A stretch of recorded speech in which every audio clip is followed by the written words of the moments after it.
This is 92.5 Phoenix FM, community radio for Dublin 15.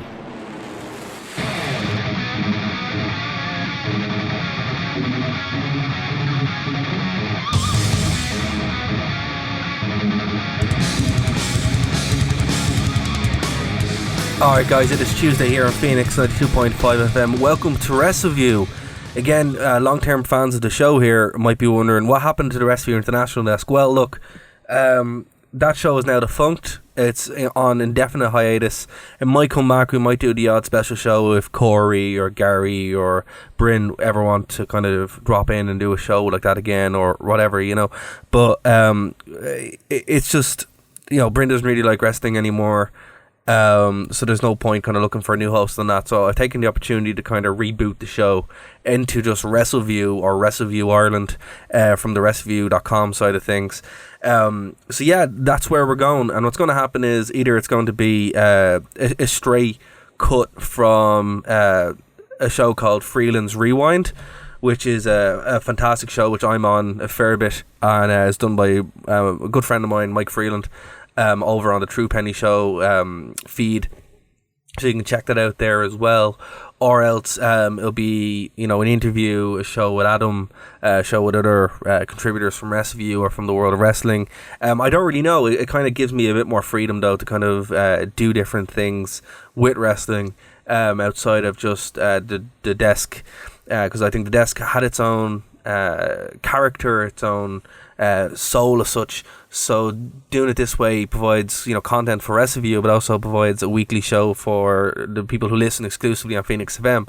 So nothing's changing. The show's still going to go over on Phoenix FM every week. It's going to go out on Wrestleview. I just talked to Adam there today. It's going to go out on Wrestleview on their feed, and it's also going to go on nerdtoknowmedia.com as well, and through those feeds. So, you know, we're not going anywhere. There's still going to be wrestling hosted on this slot. So, you know, stay tuned. But this week is going to be interesting because it's the show just before the Royal Rumble.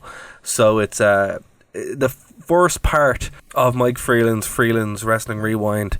And it's you know, it's a very, very interesting show. We talk a lot about AEW, the Royal Rumble, John Cena retiring and all that kind of stuff. So check it out. And we'll see you next week here on Wrestleview on Phoenix 92.5 FM, Wrestleview.com, and nerdtoknowmedia.com.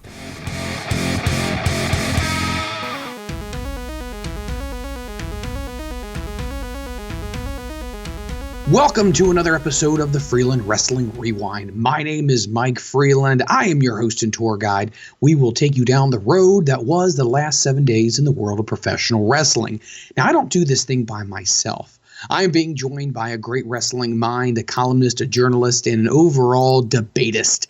I've just made that word up. Loves to debate the world of wrestling. His name is Mr. Darragh O'Connor. Darragh, welcome back to the Rewind, sir. It's been too long. Mike, it is my absolute pleasure to be back on the Rewind. I have to say, of all the radio I do, this is probably the most fun I have.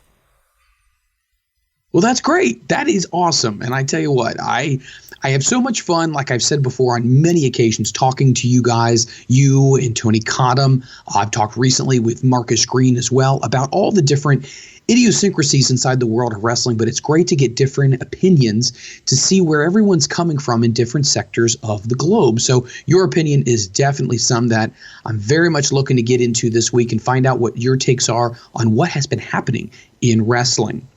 Sure. So let's do it. Before we get started, we do want to let you know that the Rewind is brought to you by the True Penny Show. Catch True Penny and all of his characters on the True Penny Show, as you can find them each and every single week anywhere fine podcasts are made available. That's the True Penny Show. You can find them on Twitter as well. You can follow him at Sheriff Lone Star, or you can follow them on Facebook and Twitter at the True Penny Show. The True Penny Show, the reason why the Freeland Rewind is available to you. All right. So, Darragh, let me ask you this question. Of the things that have happened so far in wrestling, has there been anything in the last 7 days that kind of piqued your interest, perked your ears, and made you say, that's interesting? Well, the obvious one will be we're on the road to WrestleMania. So this Sunday is going to be the Royal Rumble. So that's kind of the first thing that's really, you know, really on my agenda now, and even for non-wrestling fans, it's probably the big one. I would say the Royal Rumble is more of an event for anyone who doesn't even like wrestling, or old wrestling fans that want to pop in and out. And then of course there's Takeover as well. But that would be it for me. I'd say would be the main thing. But also, if there's time, I'd like to get your thoughts on AEW and all that scenario. So we have a fair amount to kind of go through on that front as well. Yeah. Well, do you want me to start off with my thoughts on AEW? Oh yeah. Because it's fresh on my mind right now, especially since a lot of the news came out, which is a great opening segue here. There are some WWE superstars who are at least considering the notion of approaching management to see if they can get out of their contracts. So there have been a lot of outlets that have reported in the last 7 days that some WWE superstars feel a little stymied as far as their track, their path, as far as creative is concerned. And now with this influx of interest in AEW, they're kind of wondering maybe that I should get a piece of that pie. So as far as my thoughts on AEW, I thought they've done things very well so far. Being the Elite is a phenomenal show that if you have not checked it out before, it's a great web series. You should see it. They are very entertaining characters. They get into things. They let you on the inside. And I think with Cody Rhodes and the Young Bucks, they have this ability to really draw you in quickly because they're very likable people. And when they did All In, I think they were a little hesitant in the beginning. But then when they realized that it was going to be a success and when it sold out in, I think, like 11 minutes, I think they really started to get the feeling that, hey, maybe we have something here. So a lot of people had the notion that they were going to do something again down the road. Now, whether that's another one-off or, I mean, I don't think anyone at one point in time was thinking a promotion. I mean, a promotion's a big deal, Darragh. I mean, you know this. If you're going to start a wrestling promotion, there's two things that you have to be comfortable with. You have to be comfortable with spending a lot of money, and you also have to be comfortable with losing a lot of money before you ever make any money. So I'm excited about AEW. I'm excited about All In 2, Double or Nothing, which is going to be happening in Las Vegas. So many different things that are going on with that. But what was the initial reaction? I think we all kind of had the feeling that this was coming down the line. They did the whole deny aspect, but we all knew something was going on. There was too many subtleties that were happening peripherally for us to completely ignore it. What was your take? Well, okay, it kind of came out of the blue for me as such, as far as like a new wrestling promotion. But I did feel like this was coming for a while, as far as like a new wrestling promotion. So kind of like, because look, Impact is actually really good, but the problem about it is it still has the TNA stink on it. So everybody's just going to discount it. The best thing TNA could do is sell up and buy AEW, to be honest with you, or buy some stock in there and close up shop, because they're going, no matter what they call themselves, they're going to have that problem. But AEW, I think, is the best chance that we have for some kind of real competition to the WWE, in the sense that the owners are Pakistani millionaires. They own a boatload of things. Like, they own some team in the NFL, they own Fulham of the English Premier League. There's money there, all right. So that's already a good start. So like during the Monday Night Wars with Billionaire Ted, there's the billionaire cons. By the way, if that becomes a thing, I want to check. But yeah, so that's already a good start. So there's money there, and these guys are smart. They own sports teams. They know how it runs. So it's not just going to be complete oil money, or like it was with Dixie Carter. They've started off this well, bringing in the Elite and the Bucks. Fantastic, great grab. Then kind of building it out. So Chris Jericho, obviously huge signing for them. Really kind of brought a lot of focus on it, and that's when I found out about it. You have Cody, Kaz and Daniels, Pac. They've built a nice little roster here. Now the question then becomes, right, where do we go from here? There's no TV show yet, but there probably will be soon. If not, they can do a streaming thing. It's not a big deal. where it becomes really interesting is with WWE's reaction to it. So this is something they can't ignore. This isn't a backwater thing. They're really trying to make a play for it. And I would say if they get a TV deal, then we're in business. Double or Nothing will probably be the same as All In. It will, be a great show and it will garner a lot of business. But, as a convention, that's what I thought would have been a better thing, to have like a yearly convention. If they're going to make a wrestling company out of it, well, then they need to decide, well, if we're going to do a couple of things. They could do what TNA did at the beginning in Ring of Honor, where they work with each other, right? So you have them going off and doing a territory kind of thing, where their champion faces other champions of different wrestling promotions. Obviously WWE and Ring of Honor won't do that because of the deal they have, but they have to do something different here. This needs to be not just a another wrestling promotion that can just be discounted. It needs to be something different and its own thing. So they have a vision, and the Elite definitely seem to have that vision to go forward and kind of put on this show. But long-term sustainability, and that's what my mind goes to instantly with this kind of stuff. They need to get a TV deal. They need to understand what they're doing as far as who we are and what our ethos is, and then run with it. And once they do that, they'll be unstoppable. And we'll probably start seeing a lot of WWE talent leave because there is scope here. They just need to kind of get a few more pieces and then they're good to go. Well, let me ask you the question on this one, and you touch on some really, really good points that are worth sinking our teeth in here too. So the first thing is sustainability. And you're 100% on par with this right here. Sustainability means you just don't want to be the flavor of the month. You don't want to be a concept that sounds really exciting. It's like that this new product's coming out. Ooh, this is great. But then you realize the product is basically just the same thing as every other product. So you want to make sure that you are unique, that you have something to offer your audience and your patrons that is something that's going to interest them, something where there is a current void. If you try to be like an Impact, or you try to be like a Ring of Honor, or you try to be like a WWE, you're not going to succeed, because right now they are good at what they do. So why are you going to necessarily want to mimic what they do? Plus, think about it from this perspective. I mean, when it comes to wrestling, how many wrestling promotions have we seen and we've not even heard of around the country and around the world that have tried really hard to get things going and it just fell to pieces? So you got to have a great concept, but you're right. You also have to have that outlet, that TV outlet where people can tune in and see you. If it requires weekly pay-per-views or, something to that nature, you might lose some of that steam and that momentum. It needs to be easy access. It needs to be something that's on a good network where you're going to get enough eyeballs. And it has to have something that's compelling. And when you mix all of that together, I think that's when you really start to have something here. Now, I don't think that they would have even gone down this road if they hadn't explored all of those options.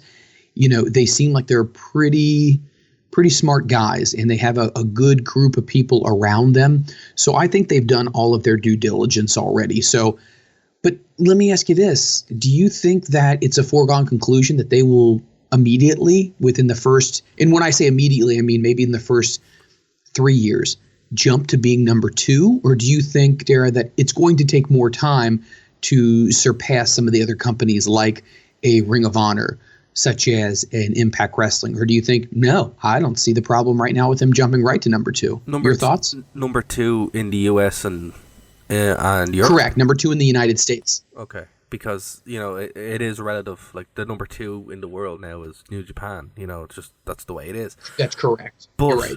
But the thing about it is, it's like, that's a good question, Mike. And I would say that, it depends, right? It really does depend on a couple of things. The first thing being, well, are they going to make the same mistakes as Impact? Right. Are they going to make the same mistakes as TNA?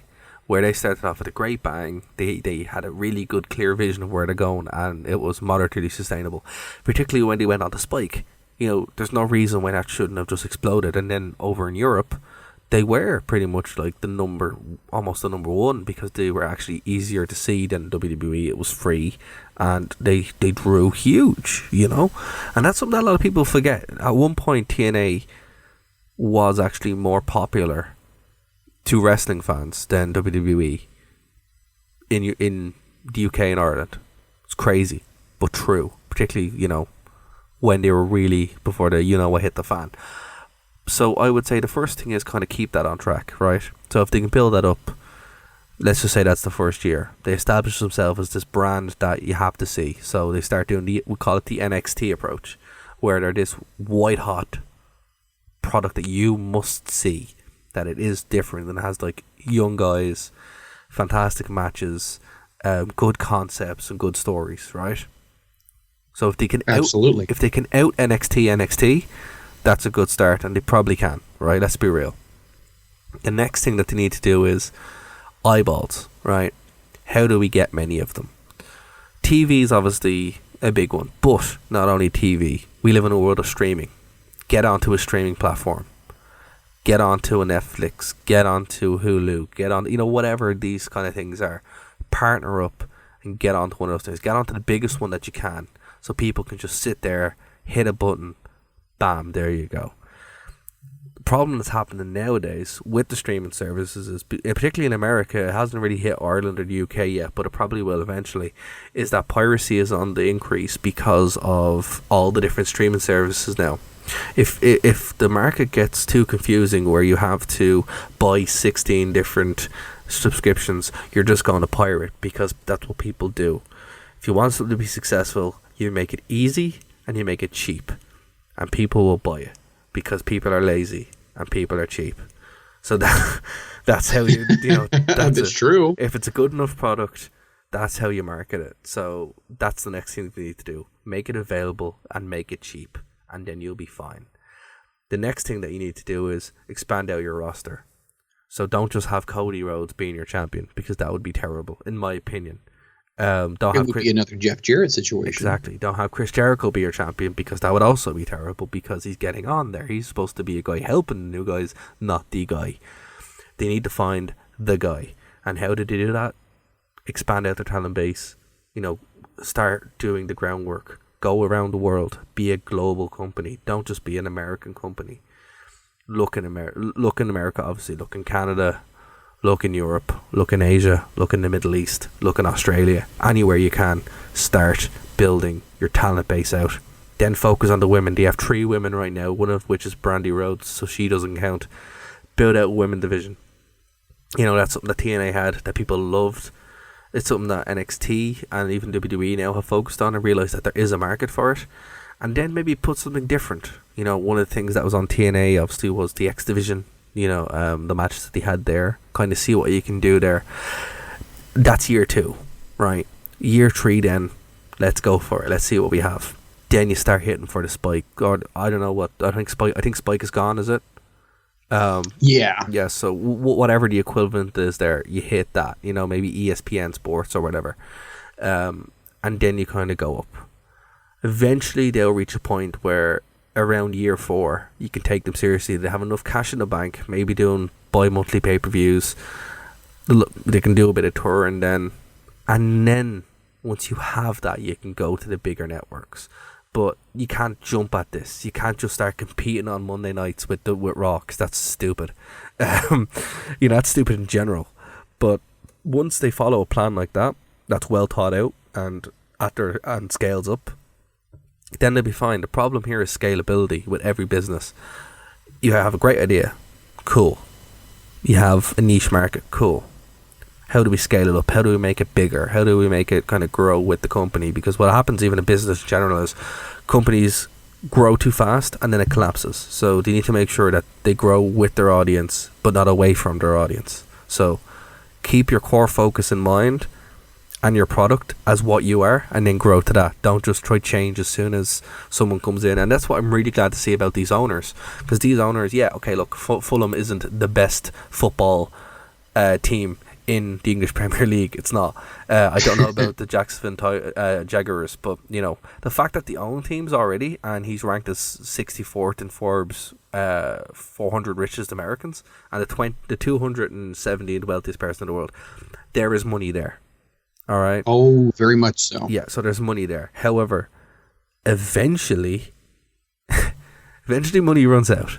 So they need to use what they have here smartly, and also in a creative way that allows them to push forward.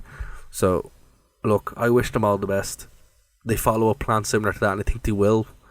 There's money there to grow, but they have to make sure that they don't just become like TNA is the warning sign here. Pretty much do the opposite of everything from TNA from about 2007 and you'll be grand. If history repeats itself and people don't follow it, I've often said that TNA is WCW on fast forward, and it kind of is, but yeah, man, like if they follow something similar to that, they'll be fine, and then we can have that real conversation about being number 2. Right now though, they have a lot of potential, but potential and reality are different things. Yeah, I mean, I think you're right about that. There's so many things that when you look at it like, oh, this has the abilities to become great. Now, how many times have we said this before? This could be awesome. And then there's always that phrase that follows that. Well, if it's done the right way. And I think that even goes with something like this.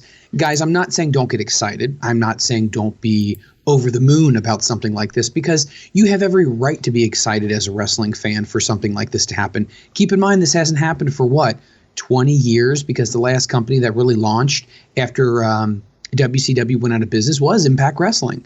So think about it from this perspective. Be excited, but don't have such high expectations that if they're not reached, it's a complete letdown. This is going to take time. As great as the Young Bucks are, as great as All In 1 was, and I have no doubt whatsoever that All In 2 is going to be great, just don't have unrealistic expectations. And I think there's a couple things that you touched upon that Chris Jericho has actually talked about. Chris Jericho had made some comments as well about the rally for AEW and what he, in his opinion, thinks AEW needs to do in its infancies to really succeed. And I'm just going to get you a couple of quotes here, and I do want to represent and give credit to Ross Kelly with Wrestling Inc., who does a phenomenal job, along with Raj over at Wrestling Inc. I really love the way they report on things, so many props to you guys.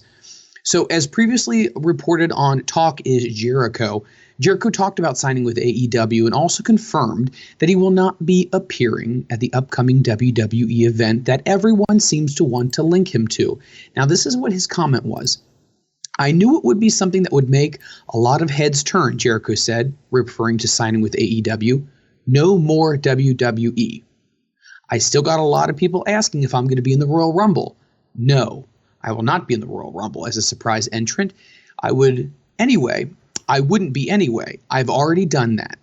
So when it comes to something like this, there was a lot of talk about Chris Jericho and where he would go. After he dropped the title at Wrestle Kingdom, we all were wondering, well, where's he going to show up next? What's going to happen? But it seems like Jericho right now, and I hate to use the phrase at the twilight of his career, but it is. Well, I mean, let's be honest. I think he's kind of segueing himself into other ventures as well. And what I mean by that is maybe of a businessman, or maybe of a backstage guy, maybe a producer, maybe a version of a Triple H, if you will, working with the Bucks and this new promotion.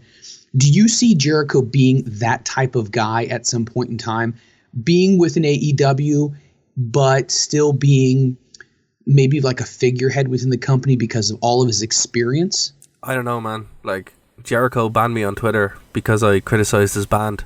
So I remember that. I wrote a bad review of a bad album, and he banned me on Twitter. So if he's going to be a businessman, he needs to learn to grow thicker skin. So I don't know. Maybe like Triple H doesn't ban you, and you can say whatever you want about him. He just doesn't care. I don't know. Like, maybe. Like, I think he'd be a great trainer. I think he would be a great producer in WWE.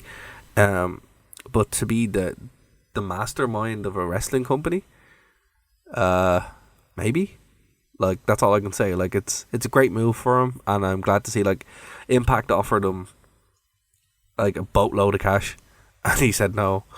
Well, I was going to get into that as well after this. Yeah. A lot of people were wondering if he would make a stint or make an appearance with Impact because of his relationship with Impact, with Don Callis and Scott D'Amore, what would happen there. But obviously that didn't happen. But well, when we talk about him maybe being somebody who could be like a showrunner or somebody who kind of steers the ship, did you ever think Triple H would be the guy? Was there a point in time when you thought, man, I really see this guy becoming the next backstage guy who really has, the reins of the promotion? Because could Jericho kind of slide into that same category that Triple H did?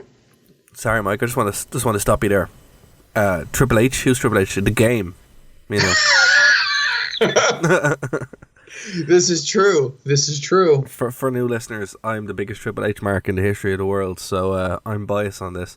But yeah, man, Triple H is great. He should never not have a title. Like, the fact he doesn't have a title now is bad. I was just about to say, it's the Darragh O'Connor. Triple H should have a belt no matter what. Yeah, exactly. No matter what. Like, he just appears and there should just be a belt. So, like, one of the biggest highlights for me as a wrestling fan is when he, won the Rumble and had the belt. I was like, this is amazing. Like, what more do you need? Like, So, yeah, no, like, I always thought that Triple H, would be good at that role because he was a wrestling fan. At the end of the day, you have to love wrestling to run a wrestling company correctly. Or at least to, make it interesting for the rest of us. Because that's one thing that you see with the WWE. When it's good, when it's bad. And you can always tell, well, was this run by somebody who actually likes wrestling or somebody who wants to make a TV show? Right. And that's the Kevin Dunn argument, where it's just like, well, he doesn't really like wrestling, he wants to make a TV show. And whether that's good or bad is up to the fans themselves. But Jericho, he's one of the best of all time, right? In the ring.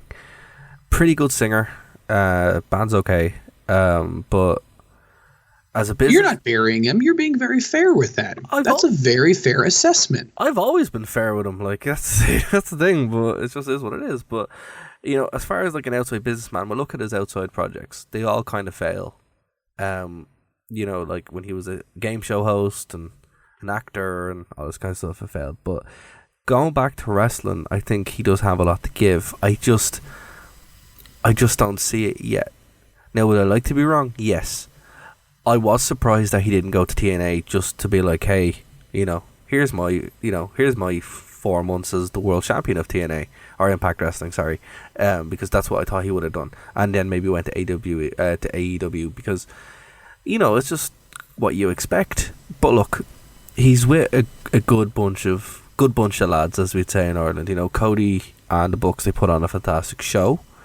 And it has the ability to grow out. Now, what I would say is, if Jericho walks out on the first week of whatever television, pay-per-view, stream, whatever, and wins the world title, we have a problem. If Cody, if it's like 6 months of Cody and Jericho, we have a huge problem. So let's just wait and see. The difference is Triple H can carry a belt forever. Jericho can't. Right. Like there's no sledgehammer with Chris Jericho. He just has a sparkly shirt, so it's like, okay. No. Well, I mean, you bring up a good point here. I mean, it's one of those situations where you do have to be a wrestling fan. I think Triple H has definitely expressed that. I think it also doesn't hurt that he's married into the family, that he's probably been privy to more conversations about the business, booking, all of those kinds of very important aspects that go beyond just performing in the ring. So I think he has learned through osmosis, just by being around the family itself, the dinner table, the Christmases, the Thanksgivings, all that kind of stuff. Now, do I think Chris could evolve into something like that? Absolutely. Now, if we say, okay, he's not going to be the guy, there's been so much talk and speculation and rumor, who's going to be the mastermind behind all of this? We originally thought that it might be something like a Jim Ross, which kind of leads me to my next point here. A lot of people thought Jim was going to be announced as, either one of the minds behind it, one of the creative people behind it. Jim Ross went on his podcast and he recently made a couple of comments. He said, what a wrestling promotion always needs to succeed: talent and TV. AEW has the talent in their contract, but they're still looking for TV. So when it comes to something like this, do you think that this is coming from somebody who is already on the inside? Do you think that Jim will become someone who's on the inside, or do you think that he will not be? Because even leading up to this point right here, as far as what's going to happen with AEW. Jim hasn't been announced. Do you think that that's intentionally kept quiet, or do you think that really all this hype around Jim being a part of the organization really is just a bunch of smoke and mirrors? It could be a bit from A and a bit from B. Like, I don't think... Like, at the end of the day, look, why this works is because it has buzz. If this was all locked down and they told you everything, there'd be no buzz.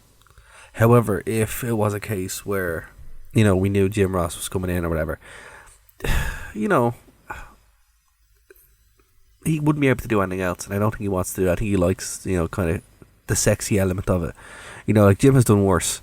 he's gone off to random promotions in England and all that kind of stuff that failed. So I think he will show up eventually. Like, it's just a matter of when. Right. But it really depends on, like, two key things. If it scales, and if it gets TV. If it gets TV, even on a decent network, he'll be there. You know who I'd love to see? I'd love to see Tony Schiavone come back. I'm sorry, I know people are screaming and smashing their iPod off the phone, off the floor and the phone. I love Tony Schiavone. I'm sorry, he's a great ring announcer or commentator. I just, you know, I watched WCW a lot as a kid, so you know, don't at me. It's just, you know, that's who I'd like to see. I don't know if people aren't going, hey, I want Tony Schiavone, you know, because that's what I say. I'm like, Jim Ross, I'm like, okay, cool, but, you know, Tony Schiavone and Mark Madden, you know, why not bring back the WCW lads? Be good. So, whoa, you're joking about the Mark Madden part, correct? Nah, man, think of the hate. Oh my God, Darragh, think of the hate. I love you like a family member. I know, wait a second. Think of the hatred. Mark, think of the hatred. there would be a ton of hatred. Exactly, that's the point. You need to have a heel announcer. Who would be a bigger heel announcer than Mark Madden? Think about it. I mean, I feel like Mark Madden, and for anyone who's a Mark Madden fan, don't take this too personal, but I feel like he was a wannabe Bobby Heenan. He was. In a lot of ways. Yeah. But I feel like he tried too hard. He didn't let things naturally flow at times. And, you know, just like Dolph Ziggler comes across as, and we're going to talk about Dolph also in the show, but how Dolph always came across as that Shawn Michaels ripoff. I mean, let's be honest, he really, really pushed it really far with the attire, the boots, the moves, all that stuff. He pushed it so far. I really feel like that's what he pushed it so Mark far. Was. Yeah, well, you know, you're right on all accounts, and with Ziggler, we'll talk about him when he gets to it, but he pushed it so far that he literally was just, you know, Shawn Michaels. He is just Shawn Michaels now. But with Mark Madden, it's like, you know, obviously, you know, I'm half joking, but to have that kind of heel announcer there, you need. Well, look, again, you can go back as far as you can go. Like, my ideal commentary team would be Schiavone, what's it?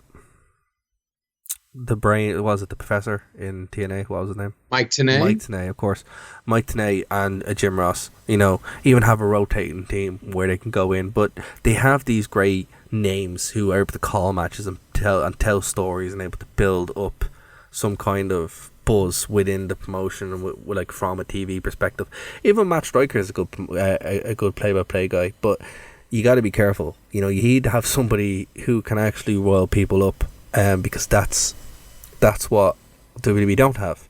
They have bland, more bland, and then female bland, and it's like, okay, this is just awful. You know, so. Well, it's funny you mentioned that as far as the announcing crew goes. What were your thoughts in being a big TNA guy, an Impact Wrestling guy? One of my favorite announcers of all time, was Don West. Yeah. Loved Don West. Don West was great. Don West was great. Actually, you know what? Who would be a great grab? Tenay and Don West. Honestly. Oh, my gosh. Like, I mean, dude, wow. Listen to me, right? If anyone who hasn't heard the classic TNA announce team, I would say this to anybody, buy the pay-per-views from 2005 to 2007. You'll have a good time. Also, I'm in Hard Justice 2007, randomly. But yeah, and then you have Don West and Tenay on commentary, and it's just so good. It's so good. Don West was a bit. His hard sell is legendary, but it's still good, you know. You're right when you say that you do need the voices that can tell the story. You do need to have people who can take you through, the progression of the storyline itself to grab you, to captivate you. And I don't know if you would agree with this or not, but I think this is definitely something that's at least happened to me. The two guys who are in the feud really didn't do a whole lot for me. I wasn't really that excited. But the fact that the announcers believed in it so much, the fact that they really just poured their heart into telling the story, and then they would get in their own side debates about things, and then sometimes they would bicker at each other about it. It seemed like the storytelling about the feud was more interesting than the feud was itself because the people were so engaging. And I think that's what you're trying to get at here is you need those people who are going to take maybe guys who aren't household names, maybe guys who are still on the up and coming list, and you need to somehow build them up so the audience says, wow, these announcers believe in them. Maybe we should as well. It's one of those things that I think if you get the right announce team, it helps. And it does help. We don't have that now. We have, well, there's a few things on that. Like, we do have a lot to get through, so we won't harp too long on it, but particularly in the 90s and in the Attitude Era, just before WCW collapsed, and the same thing happened in WCW. They take a guy, and he'd come out, and he'd have a gimmick or whatever, and be like, whatever. But the announcers would do something different. One, he'd have a gimmick, right? He'd have a story. The announcers would sell that story, tell a little about the character or whatever. He might do a promo. And then, the announcers would get him over. There'd be a reason to like him. Because you'd be like, oh, well, he did this. And then, he said this. But, it would build up a little, connection to him. Now, there's no connection to anyone. It's like, oh, he's, let's take John Cena. He's the most controversial figure in the WWE universe. Okay. Why? Why is he controversial? Now, Jim Ross was calling that in the Attitude Era. Oh, fans hate him because he's against what wrestling fans want. He has everything handed to him. No one believes it. All this kind of stuff. They would actually literally tell you why you're supposed to hate this guy, why you're supposed to like this guy, and then they'd also use the heel and face element as well inside the commentary booth. So you'd have King, who would be, obviously up for the heels. Then you'd have Jim Ross, who'd be like, oh, how dare you can think that, blah, blah, blah. And that's so watered down nowadays that it's ineffective. And TNA did the same thing. Let me ask you this question, because I think this is something that has kind of piqued my interest as well.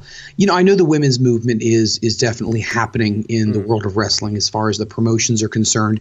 And they're really realizing now that the women talent are just as equal, if not in some ways superior than the men as far as being a performer. And you'll never hear me argue that, because there are very talented women out there who are performing, and there's many more that haven't been discovered yet. So But here's the thing that I really kind of struggle with, and Darragh, maybe you can kind of shed some light on this. Sure. When it came to, Renee Young. When it came to Renee Young, God love Renee Young, and I think she does a great job as a backstage interviewer. Do you really feel like she is the type of personality that would be on a broadcast team like on a Monday Night Raw? And I'm not saying this out of a chauvinistic standpoint, but I really don't feel like she fits. I don't feel like she brings that.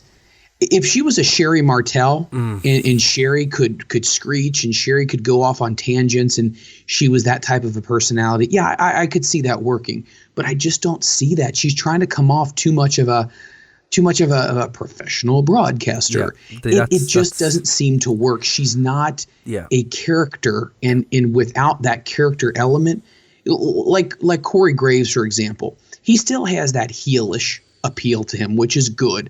Michael Cole comes across as that kind of nerdy professional guy. Let's keep it between the lines here, but she just never really feel like it fit. Did you agree with the fact that maybe that was not the best move to put her in the booth? Wouldn't matter who he'd put in the booth, Mike. See, this is the problem. Michael Cole, instead of the standard being Jim Ross, right, and people trying to emulate Jim Ross or Tenay or Shivani or anyone like that, who would be like, hey, look, I'm going to call the action, but I'm also going to have my own take on this too. they went with Michael Cole, and Michael Cole is, I'm a sports broadcaster, blah blah blah, and then that was the character, that was the standard. So he's obviously been the main commentator for what, 15 years. At least now at this point. I mean, did you see him becoming the heir apparent once Jim Ross stepped down? Was that something that you think a lot of people saw coming down the pipeline? Yeah, it was obvious. It was obvious that that's who it was going to be. But did I ever want it? No, I hate Michael Cole. I cannot stand Michael Cole's delivery. It's why I love TNA so much. It was like, oh, that annoyance isn't there. It actually sounds like I'm watching wrestling, not somebody having a fit with a microphone. And, right. That I did like him with Taz, actually. And the reason why is we found out later was because Paul Heyman was literally recording with them in a pre-recorded studio. Right. And there you go. It's like Paul Heyman is a phenomenal commentator, phenomenal everything. Absolutely. But there's no one there to do that. And instead of Renee Young having someone like a Paul Heyman or a Jim Ross to be like, hey, look, this is how you kind of do it, and this is how you get stuff over, who's she going to go with? She's going to either, look up to Michael Cole as, someone to emulate because, he was the heir apparent, or worse, the earpiece in your ear with Vince and Dunn shouting in your ear, which is what happens in WWE shows. So it's like, it doesn't matter who you put in the booth, because if you're emulating that style and that format and that way of commentating, like, man, it's never going to be anything but stunted. Like, I don't know, have you ever done even radio with someone saying stuff in your ear? I have not. I did it one time. I used to do some, little known fact, I did some commentary for a while for an Irish wrestling promotion. I did it once or twice, and yeah, it was with someone in the ear. Man, it's never good. And then after 2 shows, I was like, you know what, I'm not doing this anymore. No, because you can't concentrate, you can't get a feel, you can't tell a story. It's more just get this over, do this, and you're just like, no. So I would not blame her. I would blame the factors and the culture of WWE production for her failure there. I guarantee if she went over, and she's not going to go to AEW unless Dean Ambrose goes, actually that wouldn't be a bad idea. If she went over there, I think she'd flourish. I think she'd be a great grab. But you put anyone in that booth emulating Michael Cole, you're going to get knockoff Michael Cole. In this case, you get knockoff Michael Cole, but gender swapped, and that's horrifying. Well, had you ever heard the story that it was WWE Creative, or maybe it was Vince McMahon, that wanted to make Jim Ross good old JR with the cowboy hat and the whole, country aspect, the whole country, cowboy-esque thing, and Jim did not like that initially. He didn't want nothing to do with that. But then as time went on, and even now, obviously, his time away from WWE, he has really leaned on that good old JR aspect of it. And I get it from a gimmick perspective. I mean, that's what people know him as. But do you feel like they just never really developed her enough and just said, hey, you've done backstage stuff? Don't you think they should have put a little bit more time in her personality and also kind of let her maybe be herself in some ways? Yeah, like, the thing about it is, when you're watching a TV show, you need to kind of relate to the characters on the screen. When you're listening to someone, you need to kind of, this is one thing I love about podcasts. And, when you're listening to a podcast, it's like, the people who's doing it. It's particularly a wrestling podcast. It's like you're in a room with mates, There's a great Irish podcast called OSW Review. And, they review shows, and it's like, But the thing about it is, when you're watching or listening to that, it's like watching a show with the lads. And the only reason why it's interesting is because the lads are interesting. They're characters. And that's the same thing with commentary. With WWE back in the day. You knew these characters. So in some cases, they literally were. That's what he brought in former wrestlers. To portray their character still in a different way. And then you had the straight guy who was Vince McMahon, or whatever, to kind of carry over. But even then, they were still playing that character of the straight guy. With Renee Young, it's Renee Young. Okay, what do we know about Renee Young? Well, she is married to Dean Ambrose, and we're only kind of allowed mention that, but not really. What else? Well, she's a woman. Okay. You know, it's like, what do we have to attach onto here? You know, there's not much. There's not much. Like, you're not a wrestler. You're married to a wrestler, but you can't talk about that. Like, even if she came across that angle where she was like a bitchy wife of a wrestler and go, I'd take it. You know, that would be cool. Think about it. It's like, yes, it would. She's watching a women's match and goes, you know, look at them. You know, they can't match up to, you know, the men. You know, or even watching a men's match, going, you know, Roman Reigns. You know, how can he match up to Dean Ambrose? You know, my husband was the real heart of the Shield. You know, that would be a character that would allow her to kind of, you know, be like, oh my god, okay, this is what she's gonna do. But nothing. It was just like dry, a higher pitched dry voice, and it's like there's nothing there to kind of latch onto, and that's what's key, and that's, you know, the failure, Mike, because it's like she was so replaceable. Here's the thing, right, and to kind of put a bow on this, every member of your production team who's on camera or behind a mic needs to be irreplaceable. As far as you can't imagine the show without them. Think about it. The Attitude Era without Mike. Hold on, here we go, right? The Attitude Era without Jim Ross.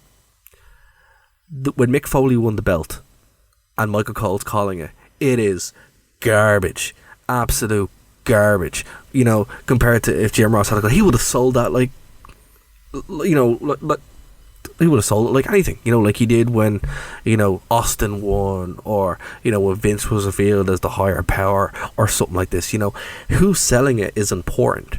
And, you know, you need to be irreplaceable. They can't imagine the show without you. And there's nobody on the commentary team or doing commentary right now who has that in any promotion, because they're all kind of the same. Do you think in a lot of ways the commentary position has really kind of taken maybe a step backwards? And what I mean by that is, you know, back in the day when you would have, you know, the Gordon Solleys who would really, really, you know, put his heart and soul into it.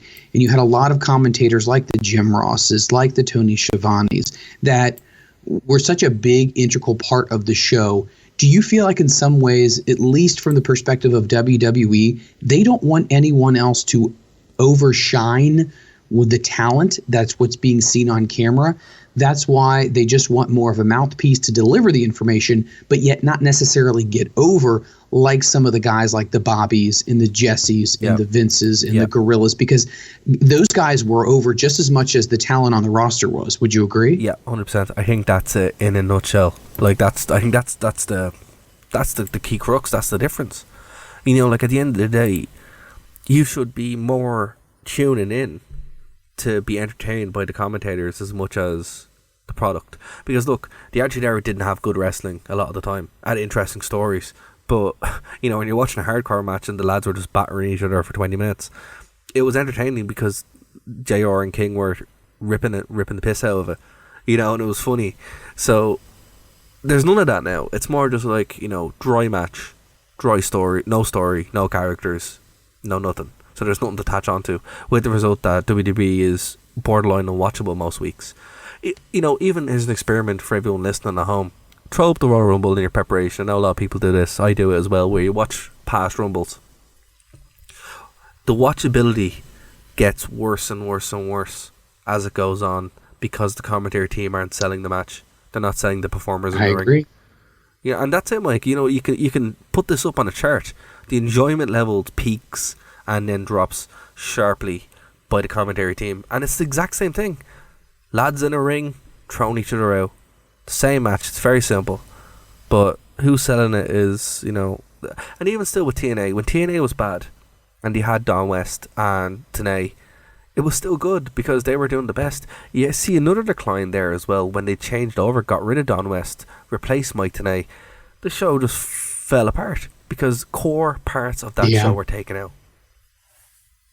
Do you think that in some ways, let me ask you this, and this may make sense and this may not.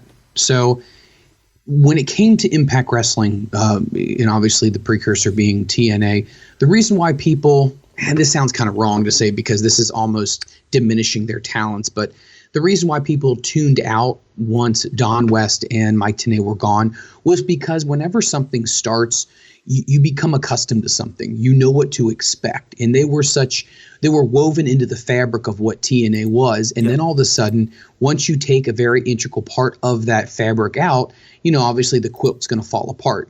Yeah. Do you feel like it was, these were just the guys that we got to know? Or is it a situation where these are the guys we got to know, but on top of it, they were really damn good at what they did? And I think the answer to that, in my opinion, is they were woven into it. They were picked very well, and they did a bang-up job. And I think that's not something you get very often with people who fit the role and do a great job. I think you're right, Mike. Like, at the end of the day, if you create... It's all about identity. Don West and Mike Tenay were the identity of TNA in a lot of ways. Because here's the thing, like, wrestling can be watched actively or can be watched passively. Actively, you're sitting there, you're on the edge of your seat. Passively, say when you're watching movies, it's on in the background and you wouldn't even be watching it, you'd be doing something else or whatever. And, you're still listening to it because it's still a TV medium, And if you're receiving a product like that, when they change an element, it's different, and that can be good and it can be bad. That's why with Raw and SmackDown were very, very different. And even when they still try to do it where you have different commentary teams, it's a different presentation. It's done that way to feel different. So when you take out something that is integral to the perceived brand of a company and change it for no reason, particularly for something inferior like Taz without Paul Heyman, it becomes bad. It poisons it. And we saw this very, very early on. Don West and Mike Tenay would be anyone on the commentary booth in TNA. Anybody. I include Jim Ross in that, because they know the product better than anyone else. They know how to get the product over and they know how to connect with the fans. I like Josh Matthews as a he's a good dude. I've interviewed him a couple of times, met him a couple of times, but he's no commentator compared to Mike Tenay. Not even close. And that's what I'm saying. You need to find somebody who is integral to the product and then run with that. And that's how you build a good, successful commentary team. I mean, and not to kind of harp on this because we do need to move on here, but the one thing I will say as far as Josh Matthews, because you know him from a standpoint of off camera and obviously probably a great person. Yeah. I just don't feel like he's a good commentator. And the reason why I don't feel like he's a good commentator is for the simple point that I feel like he just doesn't have that connection. And I think he's tried really hard to get over as a heel commentator, especially when he did stuff with Elijah Burke. But it just didn't feel natural. It didn't feel natural. And when it doesn't feel natural and it feels like it's contrived or orchestrated backstage, I think you have a hard time selling that to your audience. And I think that's the biggest thing that it's been tough for him, has been being authentic in what he does. Yeah. But the last thing I'll throw out here really, really quickly is the commentating team. You mentioned this one before on SmackDown. Yeah. Todd Phillips, Corey Graves, David Otunga, Byron Saxton. Okay. What? Yeah. David Otunga, no offense to David Otunga. He's married to Jennifer Hudson. Very nice guy. Doesn't really have any energy. His energy level is very low. Tom Phillips. Okay, maybe he could do like a radio show in Boulder, Colorado. He's not interesting. Corey Graves, a little bit more, absolutely. But Michael Cole, no, he's a knockoff. So they got some serious problems when it comes to really telling stories with the people that they've decided to fill those positions with. It's all up to them. It's it's like what we say with everything else. Going back to what we even talked about with AEW. It's one of those kind of things where unless there is a mandate to change, it's not going to change. And that's just the way it is. All right, moving on here. There's a lot of interesting things that are going on here when it comes to AEW. It seems to be kind of the common thread here in this episode, and WWE is that there have been a couple of performers who have been in the news recently about, are they going to stick with WWE? Are they not? And the aforementioned wrestler that we had mentioned earlier, Dolph Ziggler, he has not been on television for quite a while since he lost a match on Monday Night Raw. And rumor has it that the WWE has offered him a backstage agent role. Now, or agent or a producer, one of the two. Are you surprised by this? Because he's really talented as far as his in-ring abilities. Do you think WWE is just kind of saying we're kind of done with this and we'll either give you this backstage or you're more than welcome to explore other avenues? Yeah. I'm a little surprised at this because from a talent perspective, he's really good at what he does. Man, he's always been really good at what he does. He just wasn't the guy. It's like Daniel Bryan. Daniel Bryan, great talent, wasn't the guy. That's just it. It's like, it sucks, but WWE do this. They have talent, they have no idea how to do it, and they leave. They go somewhere else and become huge. I thought they were going to do AJ Styles. They didn't, because, AJ is just AJ. He just, anywhere he goes is incredible. But look at Christian Cage. They didn't see him as the guy. He went to TNA, became huge. It just is what it is. It sucks. It really does. But it's just WWE being WWE. I mean, I'd like to see Dolph Ziggler appear and be utilized as an on-air talent. He would be a great commissioner. I agree. He would be a great announcer, in my opinion.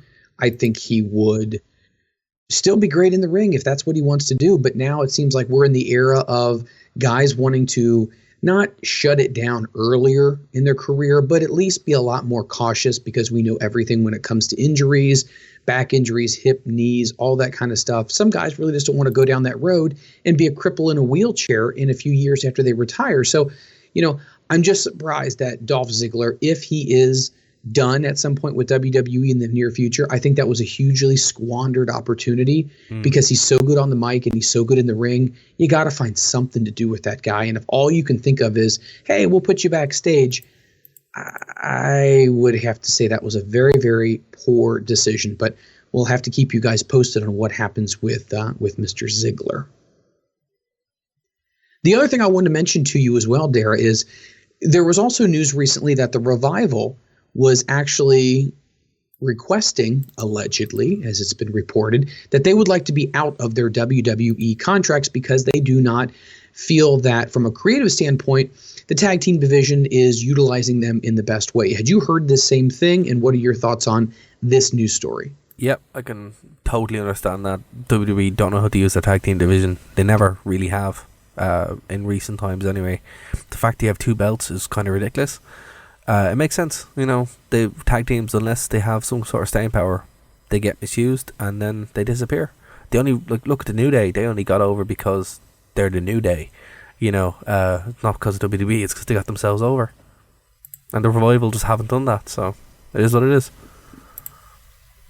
Yeah, I'm quite. I don't know what the word is to say with this. I'm just perplexed at times how WWE will invest this time, will invest this money, will invest this energy, and then all of a sudden they'll bring guys up. And we've seen this happen before with NXT, and they're just underutilized. It seems like it's one of those things where you're walking in a store and you got a lot of cash in your wallet, and you're like, man, I'd really like that. And then you buy it and you take it home and it stays in its box. Yep. Because you were in love with the concept of having it, but yet at the end of the day, when you got home, the nostalgia wore off pretty quickly.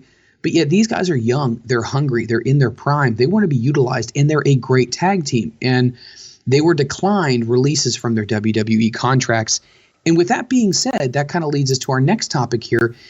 Let me ask you this, Darragh. Do you feel like with AEW and the buzz around the indies being as hot as it is right now, people being able to basically book themselves, kind of pick which path they want to take time off if they're injured or beat up and not have to worry about asking for permission.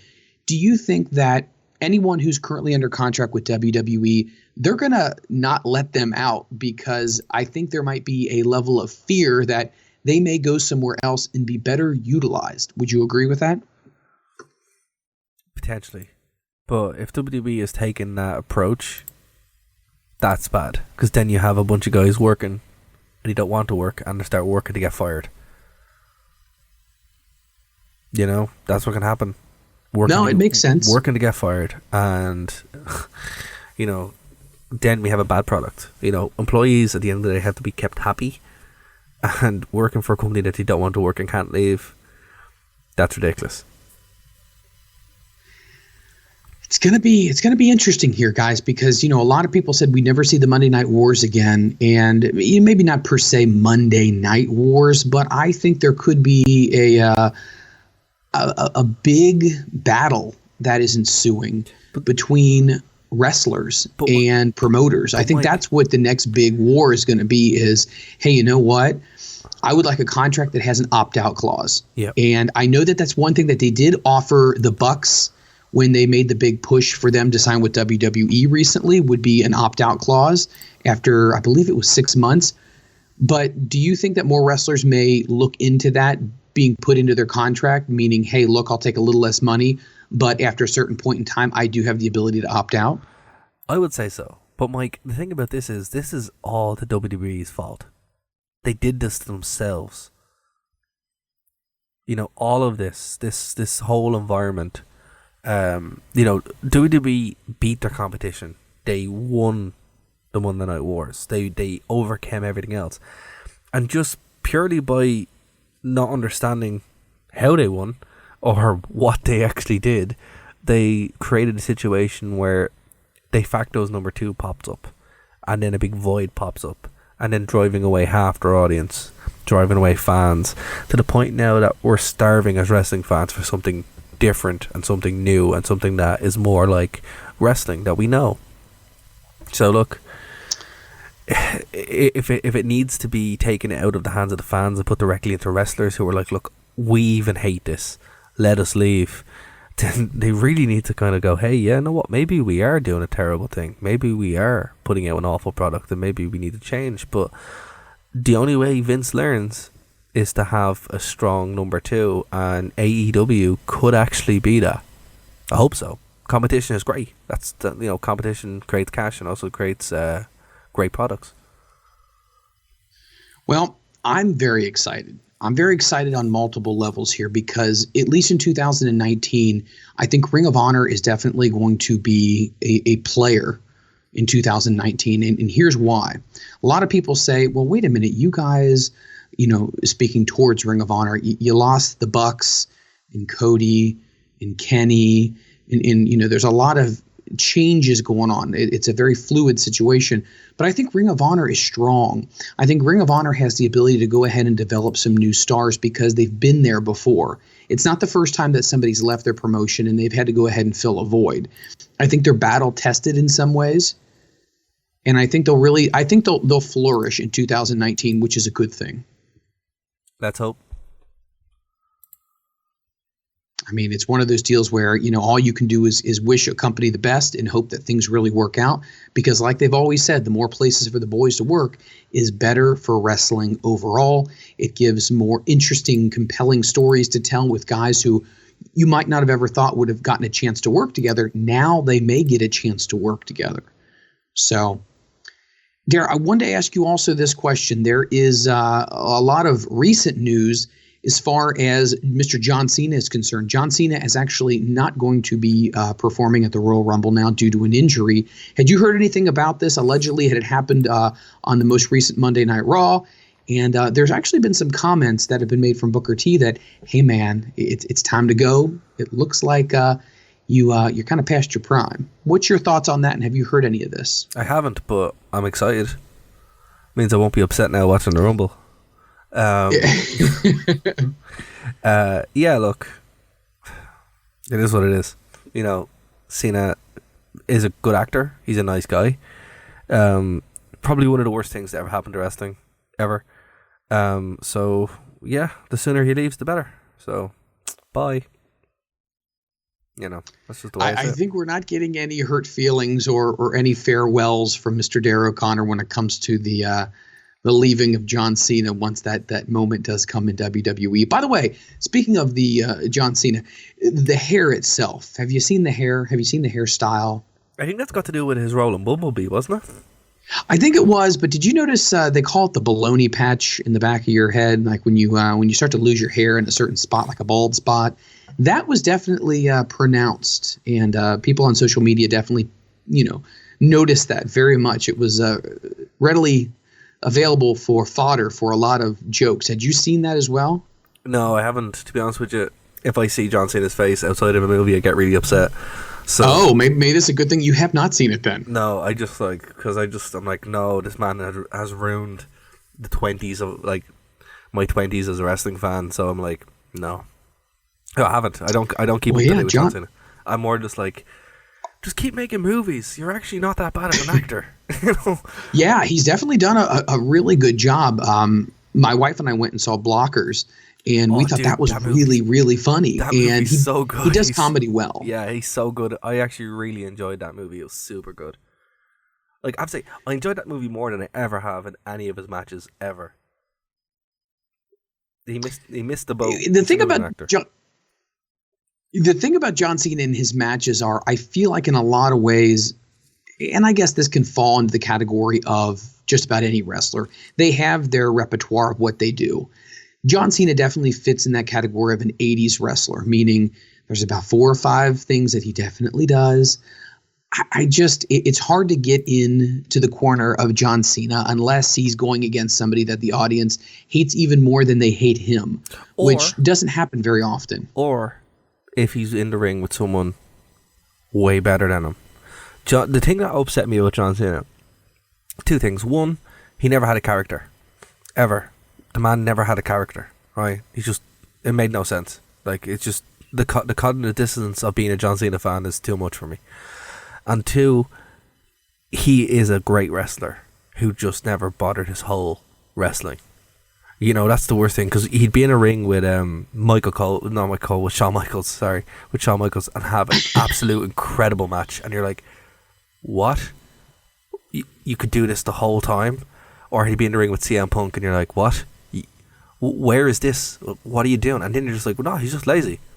He is lazy, and that's the worst thing. Like Cena, even when he did the open challenge thing with the US title a couple of years ago, great matches, and it's like, that's what was frustrating. It's like, you could be so much better, but no, you're just doing the Hulk Hogan thing, and that's why you can never respect them, because it's just like, you don't deserve this, and that's how I always see John Cena.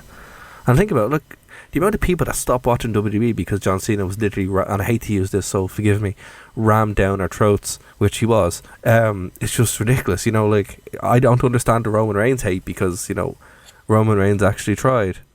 Cena just never tried. It's one of those things where it really depends on, creative and backstage can only do so much, and it really needs to be put on the performer themselves to take the ball the rest of the way and cross the goal line.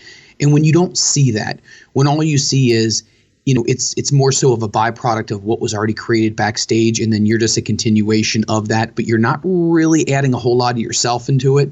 I can see where people wouldn't necessarily get on board with that. I think Roman has tried to be more of himself, and I think backstage has really kind of stymied that, where I think it's the opposite with John Cena.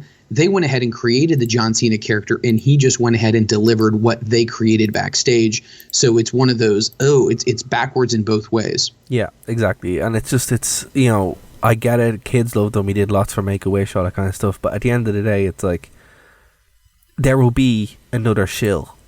They'll find someone else. And I'd much rather have John Cena, the person who's an actor, and who can still do the Make-A-Wish thing, all that kind of stuff. But as an actor, I think, well, you're actually really funny. You seem like a really good guy. But as a wrestling fan, you're the worst thing to happen to wrestling since, I don't know, since the end of WCW, maybe. Since the end of real competition. He is actually the byproduct of everything that WWE did wrong, is John Cena. I know that's really harsh. And people are like, well, he really hates John Cena. Yeah, I do. Like a lot. So. But only as a wrestler, though, not as a not as a person, not as an actor. No. Before we kind of put a bow tie on this episode, obviously we're heading into the Royal Rumble itself, one of the biggest events in the winter. what are some of your initial thoughts on the buildup of the pay-per-view itself? Are you excited about it? Is there anything that you're looking forward to? What are your thoughts? It kind of came under the radar for me because it was, there's nothing that was kind of pulling me in. And then I was like, oh, the Royal Rumble soon, so let's see what's happening. So I looked at the card and kind of caught up to what's going on. And yeah, like TLC was not good. So I just kind of was like, no, I'm checked out over Christmas, so I kind of came back to it. But I was surprised to see that Finn Balor is challenging Brock Lesnar for the belt. I saw during the week that the Demon is not going to be showing up at the Rumble, which is a bad decision, Finn. That is a bad decision. You're too boring to not have the Demon. I just, that's the truth. I'm a huge Finn Balor fan. I think he's great, but he's very, very boring without the Demon. He needs to be the Demon.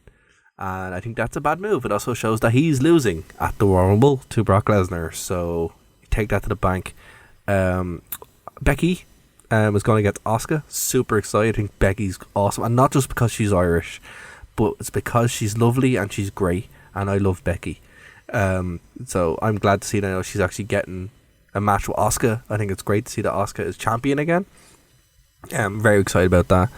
Ronda, with Sasha Banks, it is what it is. And as far as the Rumble itself, I